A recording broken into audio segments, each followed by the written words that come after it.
Bem, bem-vindas a mais um Passo a Passo, este nosso programa de equilíbrio, sonho, realidade, em que nós pensamos na nossa vida com alguma perspectiva de eternidade.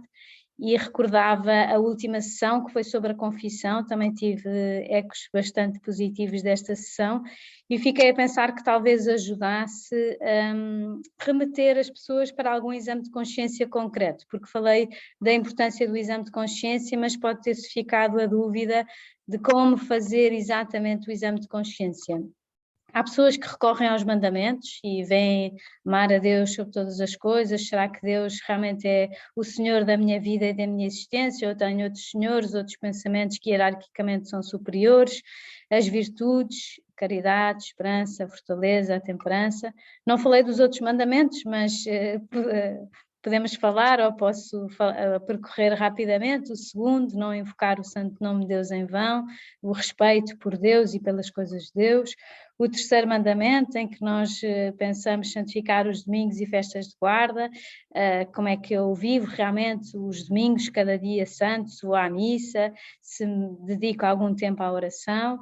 Honrar pai e mãe, o quarto mandamento, e respeitar também os legítimos superiores, não é? O respeito pelas pessoas, o respeito pela autoridade, a obediência. O quinto mandamento, não matar, nem causar qualquer dano no corpo ou na alma, a si mesmo ou ao próximo. É um mandamento muito abrangente e que também requer alguma reflexão, não é? Pela forma como nós tratamos as outras pessoas e como respeitamos a vida. Temos o sexto e o nono mandamento, que são dedicados à virtude da pureza, todo o âmbito da sexualidade orientada, dos nossos afetos, da pornografia, cenas, pensamentos, desejos, atos, afetos. Também é um tema importante e muito interessante. O sétimo mandamento, que fala de não furtar nem de qualquer modo reter ou danificar os bens do próximo, não é? Isto até se aplica a uma pessoa que choca com o carro com outra, não deixa o papelinho para ativar o seguro. Temos o oitavo mandamento, não levantar falsos testemunhos, que também resguarda de alguma forma a honra das pessoas e o respeito pelo um bom nome das outras pessoas.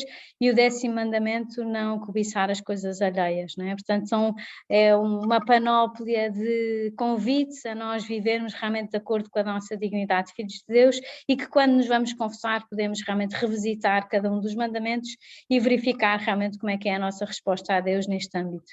Há pessoas que percorrem as virtudes que temos falado, não é? A fé, a esperança, a caridade, a fortaleza, a temperança, a rigidez, a prudência, que é o tema de hoje. Também há pessoas que preferem ir pelos pecados e vão pelos 7 pecados capitais e pensam soberba, avareza, inveja, ira, luxúria, gula, preguiça, negligência, vão percorrendo por aí, sempre nesta perspectiva de que Deus não se cansa de nos perdoar, não é? Nós é que nos cansamos de pedir perdão, e às vezes custa-nos assumir, custa-nos a humilhação, custa recomeçar, mas sabemos que vale a pena. E lembrava-me de uma história de São José Maria, que tinha uma sede, uma das salas da sede do Opus Dei em Roma, que tem no teto um friso que diz vale a pena, vale a pena, vale a pena. E uma vez foi um bispo visitar esta sala e perguntava, mas o que é que vale tanto a pena? Está escrito aqui na parede. De facto vale a pena, é percorrer este caminho de santidade que nós temos a confiança que nos leva ao céu. E este caminho de santidade passa por esta humilhação, de nos confessarmos, de recorrermos também à ajuda de Deus para limpar de nós tudo o que nos afasta dele e, em primeiro lugar, o pecado. Depois pensar nos horários das confissões, não é? Eu tenho muito boa experiência nas confissões no Oratório de São José Maria, há muitas confissões na Paróquia de Telheiras, cada pessoa se calhar também tem os seus recursos de párocos que se disponibilizam, há horários nas paróquias, há diretores espirituais muito disponíveis, há sites onde há horários de confissões, portanto, também esse recurso existe e às vezes, pronto, dá algum trabalho, também se alguma tiver alguma dificuldade específica, eu também tenho assim alguma experiência de horários e de locais e posso ajudar.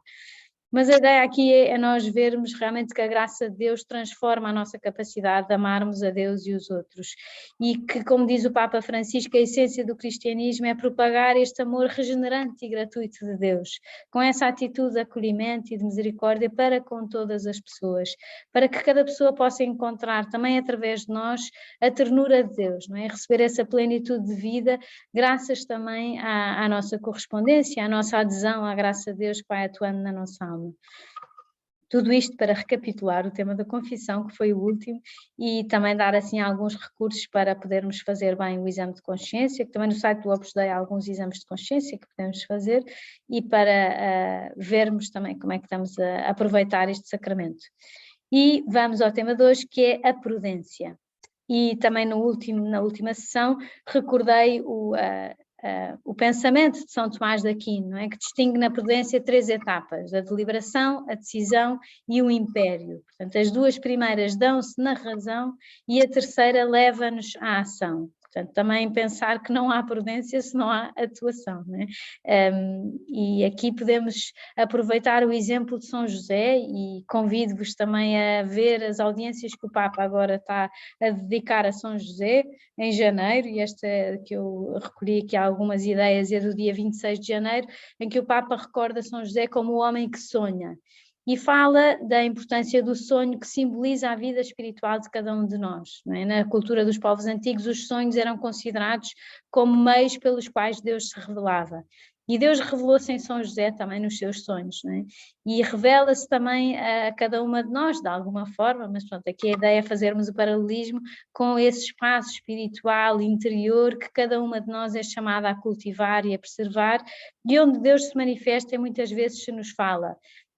Mais na perspectiva do espaço interior, não agora tentarmos identificar os sonhos, interpretar os sonhos, aqui foi realmente com São José, esses sonhos inspiradores, mas também pensarmos, aplicar à nossa realidade esta ideia de que dentro de nós não existe apenas a voz de Deus, existem muitas outras vozes, e nós queremos que haja essa harmonia de vozes, em que nós deixemos que Deus fale mais alto e reconhecemos a voz de Deus no meio de outras vozes, e aqui pedirmos ajuda a São José, não é? Que sabe cultivar esse silêncio necessário e, sobretudo, tomar as decisões corretas perante a palavra que o Senhor lhe dirige interiormente. Pensando nessa palavra que se foi transmitida através de sonhos, a nós não é através de sonhos, mas é através dessa interioridade que nós cultivamos e desse espaço interior que damos a Deus para podermos realmente percorrer estas 3 fases da prudência e podermos decidir bem e decidir cada vez melhor, de acordo com o caminho de felicidade que Deus tem pensado para cada uma de nós. E vemos a prudência também como este sinal do trânsito, não é? Parar, pensar e agir. E a prudência é a virtude que dispõe o nosso espírito a discernir em todas as circunstâncias qual é que é o verdadeiro bem e escolher os meios indicados para o realizar. Portanto, aqui podemos tomar decisões muito mais ponderadas, muito mais pensadas, muito mais sensatas, se percorremos estas fases da prudência de decidir bem. Tenho aqui 2 senhoras a chegar e são muito bem-vindas. Eu estou a falar também para a câmara, porque isto está a gravar, mas depois podem assistir à gravação da parte inicial. Estamos a falar da prudência, e os atos da prudência requerem essa avaliação para ver qual é que é a ação mais adequada para alcançarmos o bem e termos esse mandato interior para o realizar, não é? Porque às vezes temos muito boas intenções, muito boas ideias, queremos fazer o bem, mas depois ficamos quietinhas à espera que cheguem melhores momentos. E pensarmos também na memória do passado, no conhecimento que temos do presente e na previsão também das consequências das nossas decisões. E se nós encontramos a medida exata daquilo que devemos fazer, porque estamos bem direcionadas em relação ao bem, temos todos os dados que são necessários para decidir, temos em conta também a nossa integridade enquanto pessoas, não só a sensibilidade, mas também o facto de nós termos inteligência, de termos vontade, e vamos decidir-nos a fazer esse bem, não é? E a prudência também nos ajuda a perseverar no caminho que nos fará felizes, apesar das dificuldades que encontraremos, não é? E o facto de nós exercitarmos esta virtude, também ganhamos o gozo por fazer o bem. E há uma harmonia do nosso ser com o bem que nos dá uma felicidade enorme, não é? E aqui às vezes podemos padecer destas agudizações próprias de cada potência, não é? Agudizações próprias da inteligência, que se acha a última Coca-Cola do deserto e que nós intelectualmente conseguimos chegar lá e tudo é racionalismo e tudo e ficamos mais frias, até mais teóricas, não é? E, portanto, isso não nos ajuda também a sermos pessoas equilibradas. Ou o voluntarismo, que é uma pessoa que tem uma inflamação da vontade brutal e que confia demasiado em si próprio, nas suas capacidades, e pode-se esgotar, mexe-se muito, mas faz pouco bem, porque está demasiado centrada naquele bem que é acessível através das suas capacidades, e esquece que há outro mundo além de si próprio, não é? Esquece que há Deus, esquece que há os outros, e vive muito na lógica do que é que eu consigo fazer, que recursos é que eu tenho e quem sou eu, que sou a grande protagonista da minha felicidade, quando realmente o bem que nós fazemos é porque Deus nos fez à sua imagem e semelhança e que nos conduz através desse bem, não é? Conta com a nossa resposta, mas de facto a sua atuação é crucial na nossa vida. Também há pessoas que se deixam levar pelo perfeccionismo, não é? Grandes tendências para fazer coisas muito bem, demasiado perfeitas, mas depois fazemos metade das coisas porque estamos nos pormenores que não são o que faz a diferença, mas que sim, que exaltam até a nossa pessoa e a nossa marca que queremos deixar nas coisas.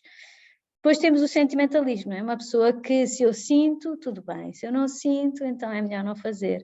E o sentimentalismo abafa todas as outras potências, não é? E se o coração chama, eu vou, se não chama, eu não me sinto bem, não me dá prazer levantar-me hoje, ir trabalhar, pronto, então fico na cama sozinha a dormir e a descansar, porque eu preciso de descanso.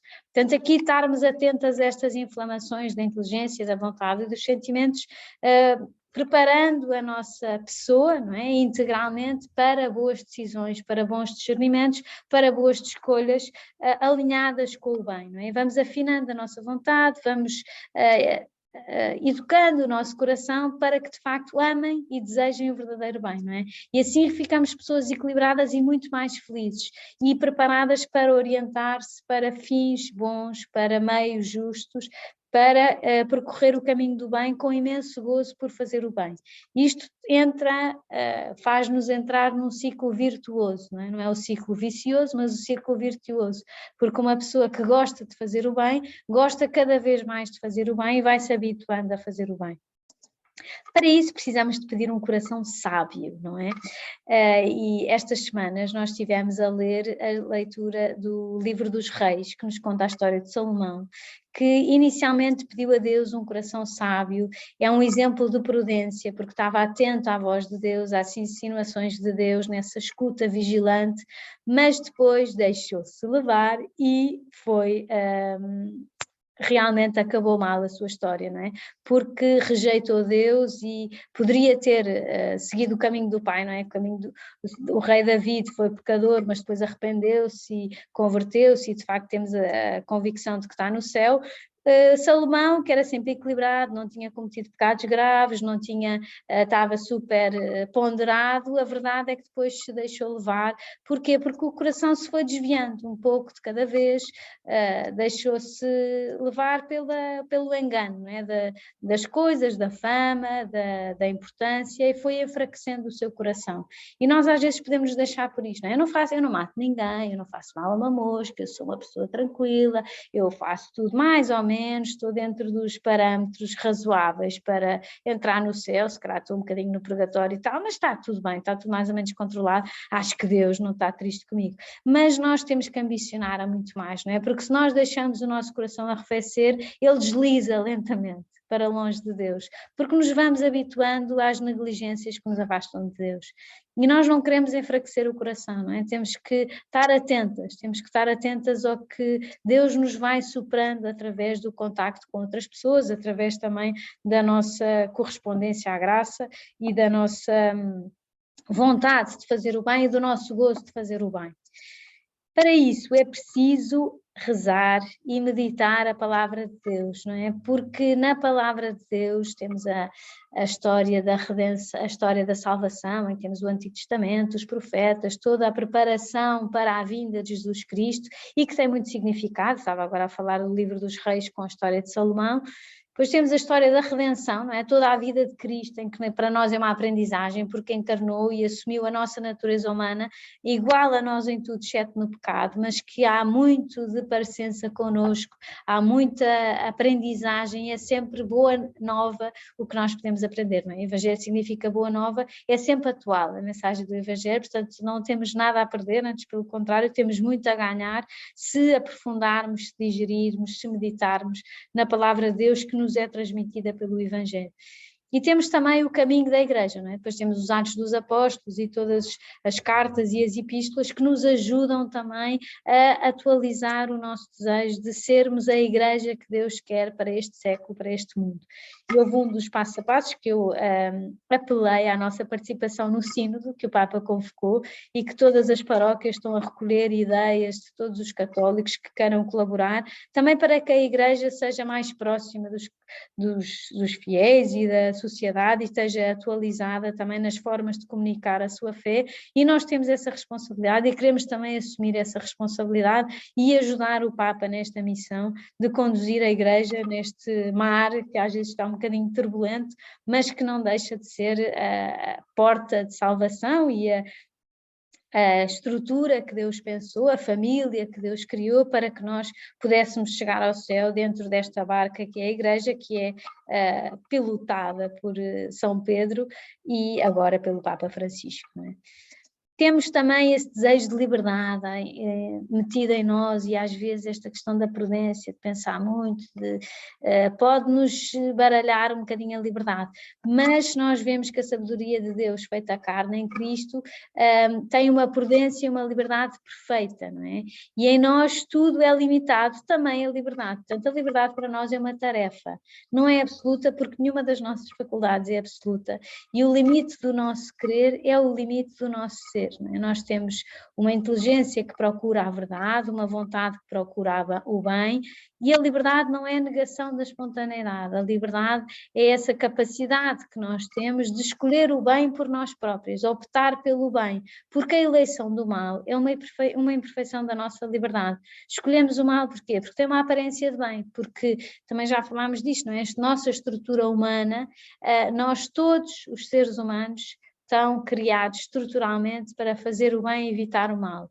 A questão é que nós às vezes convencemos que o mal é bem. Porquê? Porque só vemos a parte de bem que nos é transmitida ou a aparência de bem que tem. E nós queremos crescer em liberdade neste gozo por desfrutar do bem. E para isso precisamos de exercitar a virtude da prudência, selecionando a informação com a inteligência, né? Temos a inteligência para pensar e para exercitar também, recolher toda a informação, fortalecermos a nossa vontade, depois para sermos coerentes e dirigirmos para o bem, e treinarmos o nosso coração para aprendermos a amar esse bem que somos chamadas a fazer. E assim desenvolvemos uma boa autonomia, né? Exercitamos a virtude da prudência porque temos esse binómio liberdade, responsabilidade muito bem equilibrado e muito bem interiorizado em nós. E aqui é crucial também pedir conselho, não é? Pedir ajuda a outras pessoas que tenham mais experiência, que tenham mais dados, não é?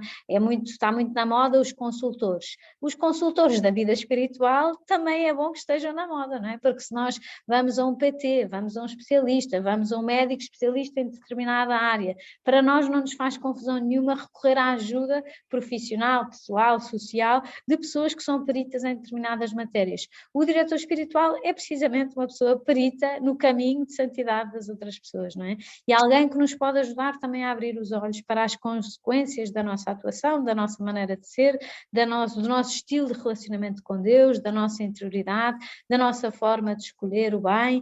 Portanto, aqui também sermos simples e sermos acessíveis e procurarmos realmente a ajuda que Deus nos quer dar através dos conselhos que recebemos na direção espiritual. Aqui também ajuda para as pessoas que têm filhos, que são algumas aqui, não as que estão aqui presentes, mas há conceitos decisivos no projeto de escolha profissional dos filhos, e é importante que os pais tenham em conta, por um lado, a prudência, para lhes darem todos os dados para que conheçam as suas capacidades, as suas limitações, as características do desenvolvimento profissional nas diferentes opções, mas também com magnanimidade, com essa grandeza de ânimo que ajuda a evitar, por um lado, o facilitismo dos filhos, o comodismo, essa tendência às vezes para evitar trabalhos que comprometam demasiado o meu tempo, o meu esforço, mas os pais têm que potenciar a liberdade, não é? Respeitando antes, durante e depois da decisão, e estando disponíveis para, se os filhos caírem, que às vezes são quedas completamente previsíveis, porque há mais experiência nos pais do que nos filhos, mas os pais é bom que sejam essa rede que está preparada para que os filhos possam cair em segurança e levantar-se num ambiente e num contexto de muito carinho, de muita liberdade, muita ternura também, não é? Para que os filhos saibam que estão em casa e que podem, há alguém que confia na sua capacidade de recuperar essa liberdade que foi perdida por uma escolha mal feita, não é? Portanto, aqui também a prudência nos ajuda a crescer na liberdade e a sermos mais felizes por aqui. Além da liberdade, é bom sermos sensatas, não é? Porque às vezes a falta de bom senso é que nos distorce o caminho, é que nos confunde, é que nos afasta do que realmente é o verdadeiro bem e os meios que queremos escolher para lá chegar. E aqui podemos aprender muito de Jesus, não é? Que o seu amor foi amor sem medida, com essa entrega plena de todas as suas forças e energias para nos resgatar e nós podermos ir para o céu. E isso foi uma sensatez, não é? Portanto, aqui nós às vezes há atitudes que parecem prudentes aos olhos humanos, não é? Demasiado esforço não, demasiado empenho também não, mas isso de facto é uma insensatez, não é? A sensatez não é a mediania, não é? Ficar mais ou menos, está tudo bem, não me esforço muito, tenho que me poupar, não posso dar demasiado.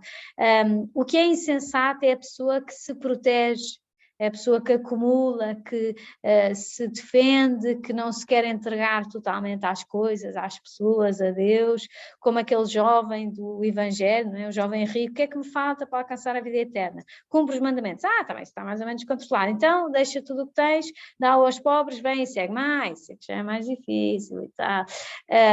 Ou comportamentos imprudentes, que são muito identificados no Evangelho e que de facto para nós são um ensinamento, não é? Para não sermos tacanhas, não é? Forretas na nossa entrega a Deus e aos outros, para que realmente queiramos arriscar por amor a Deus, queiramos entregar-nos com a força da liberdade de quem quer dar tudo para seguir Deus, para fazer o bem, para se entregar aos outros, perdendo um bocadinho o pé, não é? É um bocadinho vertiginoso às vezes, mas se nós só estivéssemos dispostas a fazer o acessível, Deus não tinha voz na nossa alma, não é? Porque Ele é o dos impossíveis, Ele é o do risco próprio da liberdade dos filhos de Deus.